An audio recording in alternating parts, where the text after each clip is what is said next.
What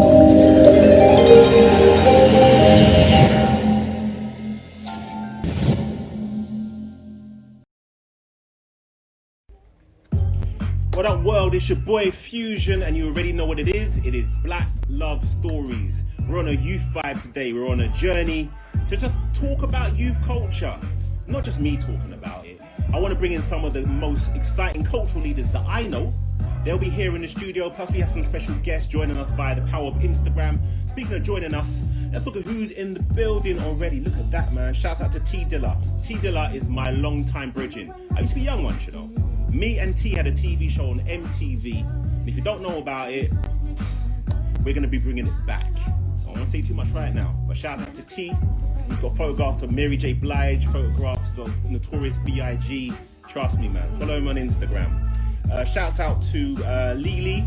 Thanks for joining us. Hasworld in the place. Poetic Angel. Don't get me too gash, you know. Poetic Angel was one of our special headline guests from last week. Blew me away every time there's a beautiful connection, man. Shouts out to T, my homegirl Shelby, that's my sister for real.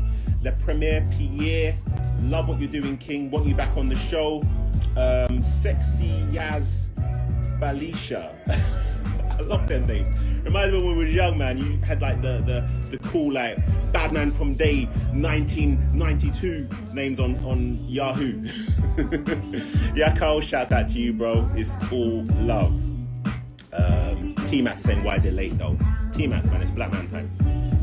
I run things, it's my time. It's only 2 minutes late. Right, let me just show you what it is. It's another packed show. So many special guests. And this is what it is. Black Love Stories, chapter 12. Our theme today is Back to the Future. We need to get back to the future.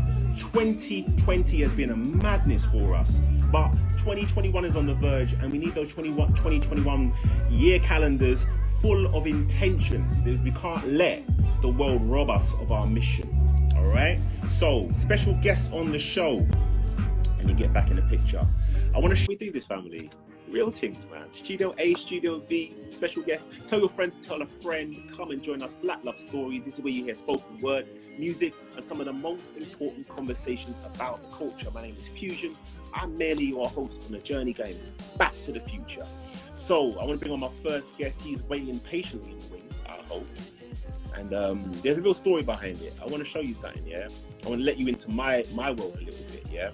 Because if you look at these young people, I was one of them when I was just like a youth growing up in North London. That was my school uniform. It was a school called St. Ignatius, okay, in North London, Enfield to be precise. And it's crazy because on the way to the studio, I saw some of these students, not these ones, but kids wearing this uniform with that crest. And it was so mad because I remember growing up and going to an all-boys school, you just had a whole different outlook on life. And one of the young boys was, and I'm gonna blow up the spot, he was trying to open the train doors as we were pulling in. And I said to him, young king, don't do that, man. I want you to hurt yourself. And he looked at me like, okay, cool. I called him over. I said, do you know what AMDG stands for? And he said, I don't know what that means, but we write it every day. And I do, because it's emblazoned in my mind. It stands ad majorem de gloriam, to the greater glory of God. And if you go to St. Ignatius, you will know the motto is deep. Yeah, it shaped much of my thinking as I grow up. And I have the year 10 leader in the building. He is an educator, a community activist, and the brains behind a film which is coming out next year, and we have to drop because we follow him on social media. Leo, welcome to Black Love Stories. Yeah, what you saying, bro? You all right? Bro, I'm just excited to have you here, man. I don't know whether to call you sir. Nah. It's crazy. You are like so pivotal at the school that shaped my life growing up. Wow, that's mad. That's mad. When you told me like that you went to St. Ignatius, I was like, wow, that's crazy. And to see what you're doing as well for the black community as well, it's amazing, bro. But yeah, don't call me sir. You're fully grown, man. You don't call me sir. No doubt. Now let me let you into a secret. When I started at the school, there were only 7 black boys in the year. Wow. There's one Mauritian kid, and he said, "Come and join us. Let's make it 8." Yeah, so we were like a minority, and we couldn't even get our hair braided, twisted, nothing. We had to have short hair, but not too short. Couldn't grow an afro. So what's life like at St. Ignatius in 2020? Yeah, 2020. There's, how many did you say there were when you was there? 8, including the Mauritian guy. 8 black boys. Wow. Well, I would probably say from my perspective, there's probably around 90% black ethnicity, minority ethnicity. So yeah, and yeah, it's grown a lot in terms of the black community that's there. But I think, you know, I'm grateful that I get to work in a place like that, where I get to have an influence on young black boys, and also, you know, the Asians and the white English, white British, you know. So yeah, it's a real privilege for me, and yeah, man, it's a great school. Like, I've got nothing but good things to say about the school. Brilliant. Are you still doing the rugby? Are you still good at rugby at the school? Is that still happening? Yeah, well, there's not much sports going on right now with all the COVID and everything, but yeah, I think rugby's still a thing, but I think football's kind of taken over from that now. Yeah, that's mad. Rugby used to get me out of a lot of trouble, man. Whenever I did something slightly left, I can imagine. The line master, he was also a rugby teacher. But I want to talk about your work. What brought you to my attention is, in this climate we have right now of, you know, challenges around youth violence, knife crime, isolation, you dreamt up a project that caught my attention because it had a whole new approach to exploring the subject. The film is a film called Step Back. It's coming out next year. I saw clips of the creation of that. Can you tell us a little bit about the premise and how you went from being an educator and a community leader to somebody who's actually commissioned and made a film? Yes, it's kind of crazy. For me, when I was working in, so last year I worked in Felton Prison, so the young offenders prison. So I was there from around April to December, about 8 months. I used to work for a company called Roadlight, and yeah, I was a mentor there. And when I was driving to work one day, it's a funny thing. I was driving to work about 6 in the morning, and I remember talking to God about, you know, I need some more stories, sort of thing, because I'm running out of stories, because they like stories, right? So they like me to tell stories and engage with them and then take out the relevant points from that story and apply it to life. Yeah. Anyway, I kind of get this mad download while I'm driving, and I start to speak out this film. I start to speak out the story, the characters, the kind of plot line and so forth. And yeah, basically the premise of the film was that this 16-year-old boy, Marcus, aka Legs, he ends up, obviously, he's in a gang and he does some things, you know, he ends up stabbing someone and he gets stabbed in prison and so forth. But the whole idea was, when I was thinking about it, it was more like, okay, he's not going to die. It's not going to be the normal narrative that we're going to see. Yeah, he's not going to die. He's going to go back in time and get to do some things. And I don't want to give too much away, but it's just kind of like, yeah, I love your title, the Back to the Future thing, because that kind of speaks about what the film is, time travel mixed with the streets. And I just wanted it to be really relevant to the young people now. So even from the language to the way they dress and the way they interact, you know, I wanted it to be very relevant for them, but also relatable to adults as well, because it's about choices. If you had a chance to go back in time and change some things, you know, what would you do? And like you said, I didn't think I'd end up being a producer guy, but I believe that we're sent and called to do certain things, and I always listen to what the call is. You know, if it's whether to go and work in prison for a set period of time, I'll do it. If it's to make a film, I'm going to do it. The Met Police caught wind of it, and you know, they were fully on board. They said, you know what, put an application through, we might be able to help you. And I thank God for that. They came through, which really helped to start the making of the film. And yeah, January, I'm hoping around January we can get this thing out. So yeah, man, it's looking good. And you shot this in like 8 days or something crazy. Yeah, mad, about 7 days. It was during half term, so I didn't really get much of a break, if I'm honest with you.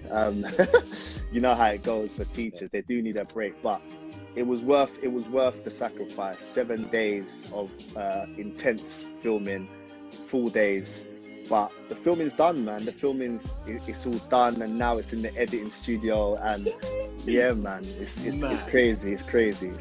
So can I ask you, because you know, I remember how, when I said, like, I was joking about sirs, like, we never grow out of respect for our teachers or fear of our teachers. They're always the figures that shape our lives. There's a genuine saying, like, give me the child of 7, I'll give you the man.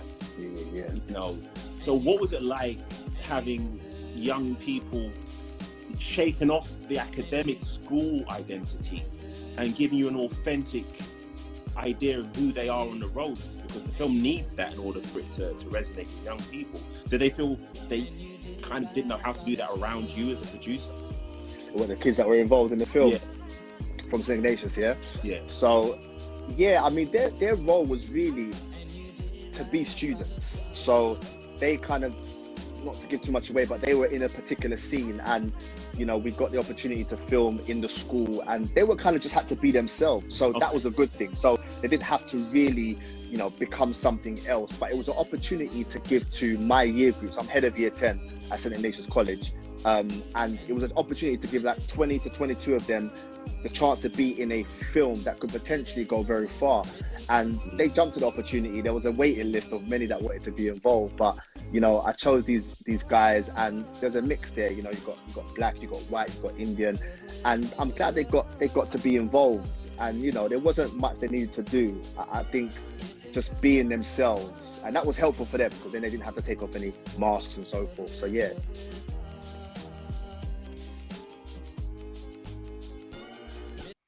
I have a job on Wednesday, 7 till 9. Right, so they didn't have to step too far out of their identity. I haven't seen the film. I haven't seen any trails. I've just seen little clips that are on your social media.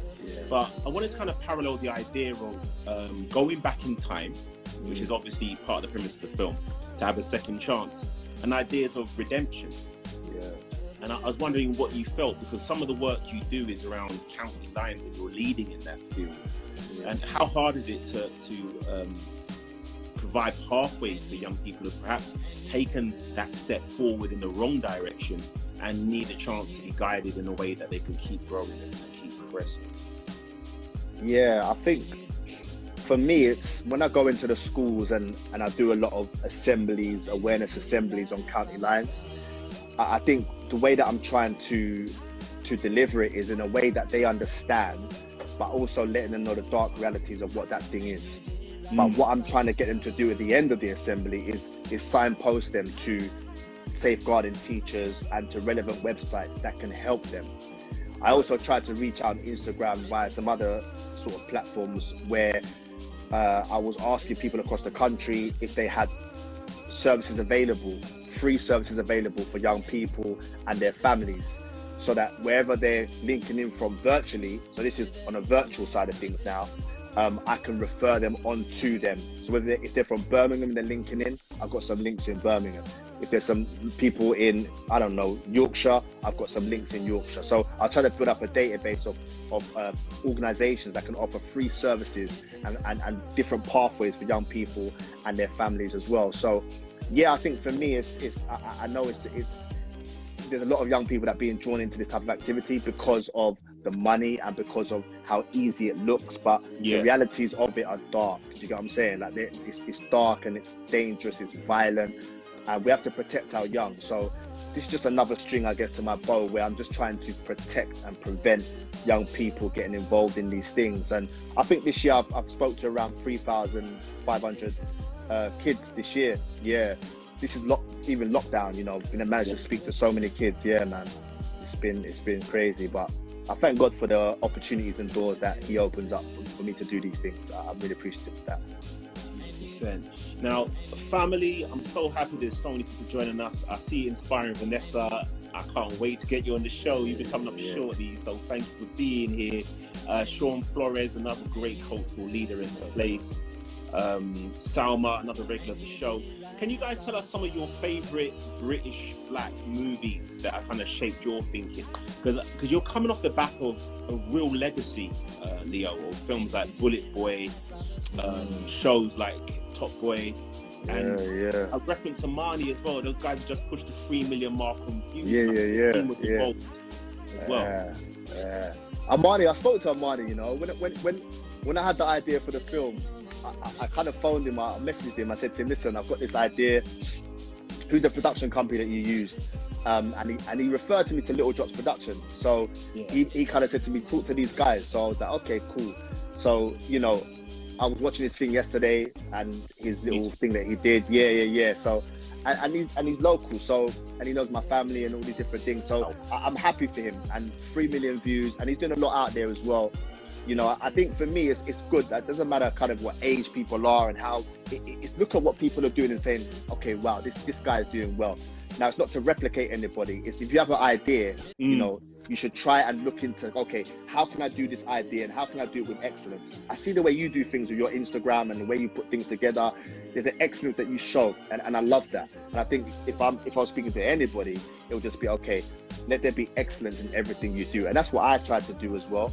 But with regards to films, you know, films that you know, Bullet Boy, wow, I remember that film. Like that film was crazy years ago. I remember that film. There was Ashley Walters in that film. Yeah. So I remember that film, and I always like watching these kind of gritty, you know, gang type films. I don't know why. I'm kind of my wife always says to me, Leo, why are you always watching these kind of films? But it's the reality of what I know. And what I've kind of been around in my younger days and so forth, and what I kind of work with now, young people. So for me, I think films like Top Boy, they show you the reality of how life is for young people. And I think people will relate to things that are relevant to them. So for young people to see this film, they will relate to it in some way, shape or form, because there are some different topics that will be touched upon in that film. But I love the British films that are coming out. Not all of them, by the way, but I love the British ones that are coming out, just to show the realities of our life and how we're living. Not necessarily America, but how we're living. And that's what I want this film to show. Yeah, man. Sure. And what's been, obviously, you know, we're excited about the recent film and we'll be following up. That's what we always do. But what's been the most memorable story from shooting over those 7 days? The thing that kind of stuck with you the most? You know what? The emotion. I think what I wanted this film to have was a lot of emotion in there to grab the audience. Different things about family and death and all these different things. And the way the actors portrayed the okay, my thoughts. This film came out, it was the manifestation of my thoughts came out through the acting and the way it was produced and directed. Like, it was amazing. Vanessa, there's a certain line that she says within the film. She won't even know what that line is. I know what the line is. When she said that line, I was like, powerful. And I'll say that's the best line of the film. You know, she's here, she can hear that. She's like, oh, but she's not even the main actor in the film, but for me it was the best line because it's just the way that it was said and it would just hit you. But Xavier, this guy, underrated, needs to have more going on for him. I want this film to be a platform for him, especially to raise his profile, that he get more roles, because what he did with that film with Marcus and what was in here, he brought it all out into the film. And I can't wait for everyone to see it, man. I really can't wait, because he's a phenomenal actor and he carried the film so well. So love to Xavier Russell every time. Follow my man Xavier Russell on Instagram, the whole lot. This guy, special guy, man. Special guy. I just want to double down on that, because you reminded us all with one of the clips you put up that he was Michael in Top Boy, and the great scene where he's just there with the runny nose and he's just like going through the market and he's getting moved up by, you know, Ashley Walters' character. And Ashley Walters was one of our greats, unequivocally, and Michael plays opposite against him in that scene. I know. And it's just like, it's electric, man. So how did you feel when you got him? Like, was that like one of those great signs for you? Because we all saw Top Boy, you know. Yeah. I needed someone that looked young, you see, that could do this, but is maybe a bit older, if that makes sense. Yeah. You know, the cocoa butter works for some people, but but you know, first, man, like he basically he kind of turned it down at first. He will tell you the story one day. Like, he basically thought it was the same narrative that was being told in many other films, gang violence and so forth. Yeah. So I video called him and we reasoned, and I talked him through the whole script, and after that he just said, you know what, I'm in. And I didn't have that much money, bro, to pay these acts. You get what I'm trying to say? Like, it wasn't really like that. But he, I was so glad to have him, because people know him. People know him as Michael from Top Boy, but he's so humble with it. And now he's a bit older, they get to really see his acting ability in the film, man. It's amazing. It's amazing.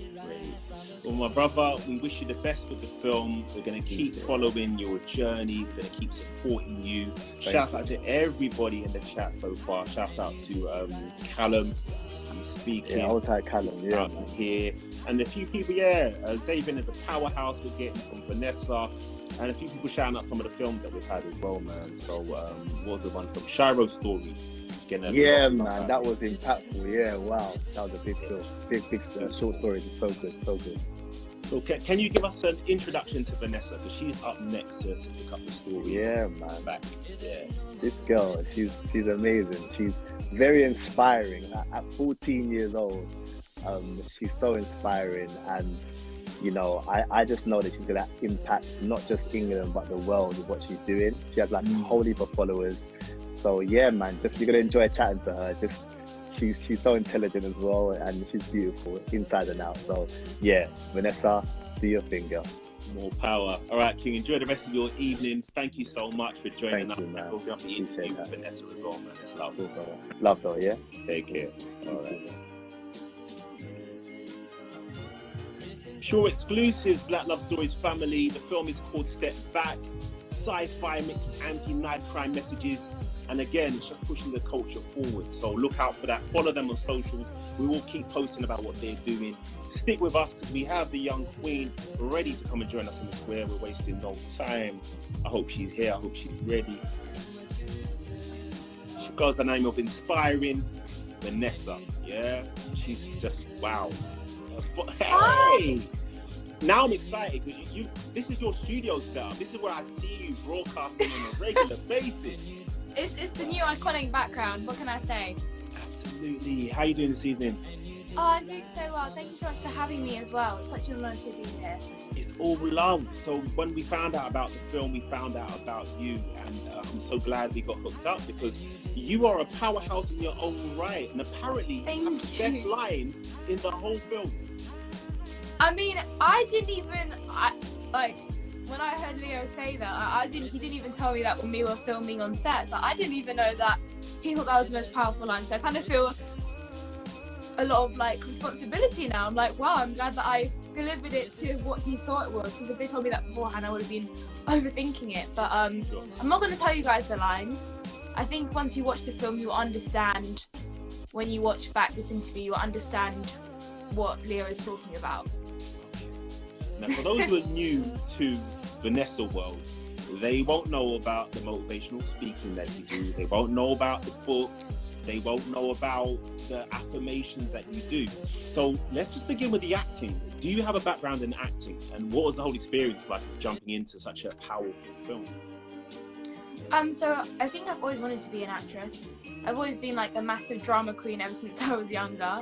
Like always, just very dramatic all the time. I feel like I've always been quite an introvert, so it's kind of like I've got a bit of a split personality, especially when I speak on stage or if I'm in front of the camera. It's a different kind of persona of myself. Yeah. Whether if you see me like at school or something, I'm still that bubbly person, but I'm not like exactly the same. So I can be quite quiet sometimes as well. But I was filming a short film this year as well, in August, I believe the day before my birthday. And then I think it was September or October that I went in for the audition for Step Back, for Morgan, which is Marcus's sister. And, you know, I just had a really good feeling about it. Shout out to Callum, who's one of my amazing friends. His mum actually recommended us like the audition role. And if it wasn't for them sending us that information, then I don't know where we'd be now. But when I found out about the project, my mum was like, oh yeah, by the way, you're coming for a week. I was so excited, but I didn't know that I had gotten the role yet. So I was like, okay, Vanessa, don't get yourself hyped up. You know if you're going to get it or not. Just kind of see where it's going to take and see what's going to happen. You see, you know you're blessed when it's rolling smoothly, and Instagram does that whole and you're back. I mean, thank goodness for social media and for support systems. But when I found out, I was so happy, and just like the whole cast and crew is so brilliant. I've made so many incredible friendships. We've had so much fun on set with my stage mum, Angie Lamar, and also Xavier as well. We are like I think we're a really good family. I mean, if you see any of the shots, if they're even going to share those as like a bloopers part of the things. But Okay. me and Angie had a lot of fun with those one-to-one mother and daughter moments on set. Very fun to work with her. So, speaking of mums, shouts out to Angie, a genuine legend of the culture. Like, she's done so many great things over the years. But when we speak about your mum, like Veronica, I mean, like, how awesome is it to have a mum who's just supporting you and giving you an opportunity to shine on a global platform? So, what was it like when you were really young and that first moment where your mum said, you have something, or did you go to your mum and say, I want to try and do something online? How did it all start? I mean, first of all, I thank my mum so much, everything she's done for me. She sacrificed so much just for me to do what I do and just to be where I am today, and I'm so grateful for that, thankful for that for every single day. But I kind of approached the idea to help me doing speaking 4 years ago when I was 9, and I had gone to... Pause. 4 years ago when you were 9, when you were in like single digits. I can't. Single digits. 9. Go on. And I had gone to an inspirational event seminar with my mum, and one of the speakers invited me to speak up on stage. I said like some affirmations, like dream big, follow your dreams, something along those lines for like 30 seconds. It was not a good speech in my opinion, but somehow it impacted others. And after I did that kind of mini speech, or that experience just being on stage in front of an audience, I would get that feedback from others. I approached my mum and I was like, I think I want to be a speaker. I want to have a YouTube channel. Can I do that? Can I make my own YouTube channel? Yeah. And I think my mum was very skeptical at first. She has admitted it, so I'm not making it up, but she was very skeptical at first. I think any parent would be. Yeah. I mean, it's like, this is the World Wide Web. You don't know what could happen. And so she was kind of a bit on and off about it, and then eventually she was like, okay, we're going to say this is going to go, but I'm going to be supporting you every step of the way, registering everything we're doing and everything like that. So if you're thinking that I just run all of this by myself, I don't know what I'd be doing, because my mum is very much my backbone to everything I do. But thank goodness she did say yes, and she did support me and support my idea. And then we made my Instagram account, YouTube channel, and then ever since then, that's kind of how I got booked for speaking engagements, and that's how kind of where I am now. Otherwise, it's a very long journey. Absolutely, and you've started at the right time. I mean, I think I can only see great things ahead for you.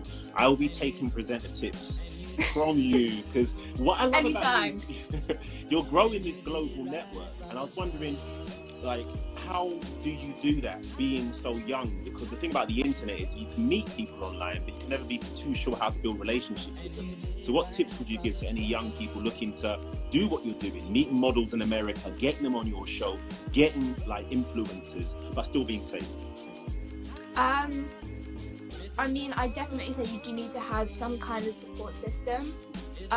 If you aren't supported by your parents, then I don't really know what to say to that, because I don't know what I'd be doing if it wasn't for my mum helping me through it. But I say just find someone that you trust. If it's another family member that doesn't necessarily have to be your parents, then try and help them kind of guide you as well. But I just say, just be aware is the most important thing. Don't be blinded, or to be the most harsh I can be, don't be oblivious to different situations, because I've had several situations people have approached me and kind of feeding you all these opportunities and these things that you want to hear, and they don't happen. You get so many granted wishes that never actually get given to you, and that can be a massive setback and a really big just like impact on people's mental health as well. I know it has been for me in the past as well. So I say just be aware of the world of social media, and people can take advantage of you, people can kind of use you, unfortunately. So you need to learn that support system and get those people around you who you do trust and who will be supporting you throughout that.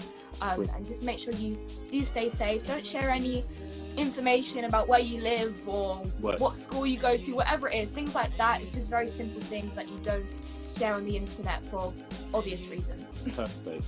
And I love the fact you built up your own tribe. So like Beyonce's got the Bay Hive, you know, like Justin Bieber and his Believers, and you got the Inspirationalists, right? Is that right? Inspirators. Inspirators. That's your family. So tell us a bit about your tribe.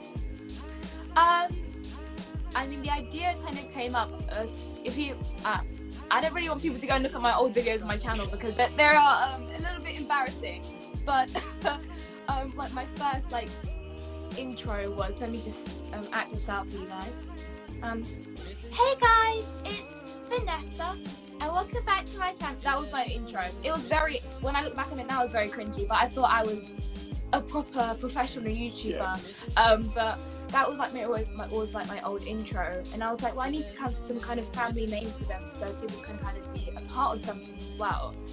So I think I just went onto Instagram and asked people to send in different suggestions on a word that kind of relates to inspiring, and someone came up with Inspirators, and I was like, that is really good. That's the best suggestion we've had. I think someone said Inspirates, and I said I'm not really into pirates, so maybe not the right one to choose. But eventually we did get to Inspirators. So that's just what I refer to all my supporters as.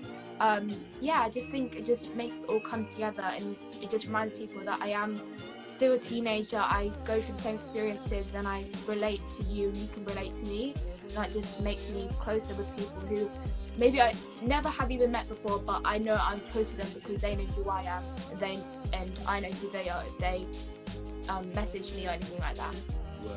And I know there are a lot of young people who want to get into presenting. I love the way you deliver, and sometimes you auto-correct. I like it. You'll do something like, okay, that didn't go too well. And keep going. Like, I love, like, the presenting mindsets is completely different. So give us like 3 quick tips for anyone who's up and coming, just so they can get their game a bit sharper from your perspective. Okay. Presenting, first of all, before I do get into the 3 tips, it is a very broad spectrum. So I say the first thing is to figure out where you want to go into and what specifically, what type of genre. Do you want to be a sports presenter? Do you want to be a presenter about finances? Do you want to be a presenter on CBeebies? Different things like that. Okay, fed out. Make my notes. Different things like that. You need to know what sector you want to go into. I know a few people say that you should be really niche or that you shouldn't.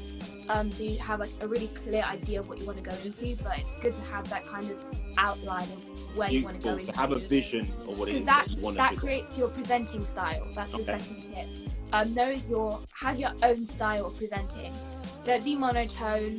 Don't be trying to copy other presenters because that works for them because that's who they are. So you need to be your own individual. So I think when I first started to do presenting, I was watching like a bunch of interviewers asking different celebrities these questions, and I was like, wow, they got really good answers back, but every interviewer says something in a different way, in a different tone, with different body language, and presents that in a different way, which obviously generates a different reaction to the guest. So I think you just need to figure out what way you feel most comfortable with, and also what way is going to make your guest feel more comfortable. Because I've had so many people before I do interviews on Instagram Live being like, Vanessa, I'm really scared. Can you go through the questions with me one more time? And it's like, it's just a genuine conversation. Don't think of it as a proper interview. So that's just kind of creating this safe space where this person can open up to us and tell us about their journey and about the memories they've had and what they've been through. So I'd say make sure you have a good presenting style that is unique to yourself and works for you. And third, I'd say consistency and hard work is key. Nothing is going to work for you, and I mean this, nothing is going to work for you if you don't work hard. I've been working hard for 4 years with my mum. We are our own little dream team, and even I'm not where I exactly want to be right now, so that says a lot. So you need to be consistent, be patient as well. I'm not the most patient person, but I mean, I think over the 4 years, I think I've gain that skill, I guess. But I definitely say consistency is key. Make sure you're doing something every single day that's going to push you an extra step forward to your goal or your dream. Whether it's contacting someone for an event, whether it's looking on Eventbrite and using keywords to find what events you'd like to present at, and emailing people, putting yourself out there. That's the most important thing, to just keep being consistent and working hard, because nothing's going to happen for you overnight. If you want to go fast, if you want to go alone, this quote, I need to remember it. If you want to go fast, then go alone. If you want to go far, then go with a team. Beautiful. There you go. And speaking of team, the Black Love Stories family is just saluting you. Thank you. Holly is saying, very intelligent young lady. Well done to you and your mum. We've got, let me see, well done with all of that. And my boy Nate, the lyricist, is saluting you as well. He's a great poet and he's just very, very impressed with everything you're saying. So our theme is Back to the Future. Just give us a little thought for 2021, because we're almost there. And we've got to be ready for something brand new. It can't be as mad as this year, really. So what do you want to manifest for next year? What do I want to manifest for next year? Yeah, let's plant a seed. Well, first of all, I really hope that 2020, kind of the end of all of this, and 2021 will be a really big apology for this year and what's gone on. Definitely. Fingers crossed that's going to happen. But I'd say what I'm manifesting for this year, next year, I think it's just to carry on working hard and to hopefully be in a Netflix original series or a Netflix original film. That's one of my biggest dreams to achieve, and I'd also love to do a TED Talk if that is still going to be able to happen next year. We'll see with lockdown and everything. Fingers crossed we'll be continuing lockdown for like the next how many years.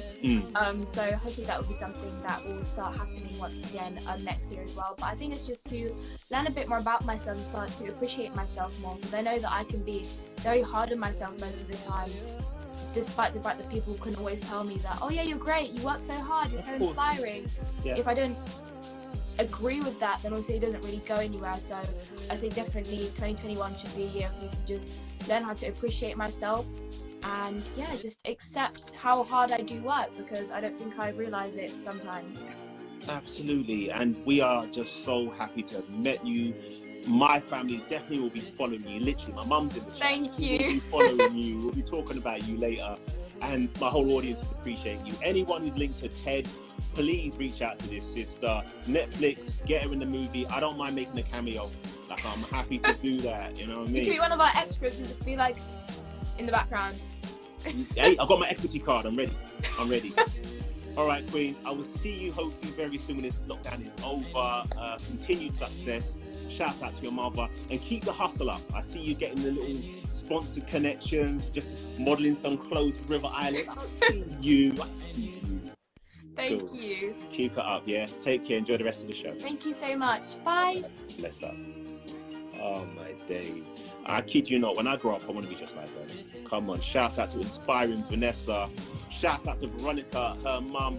You know, just people putting in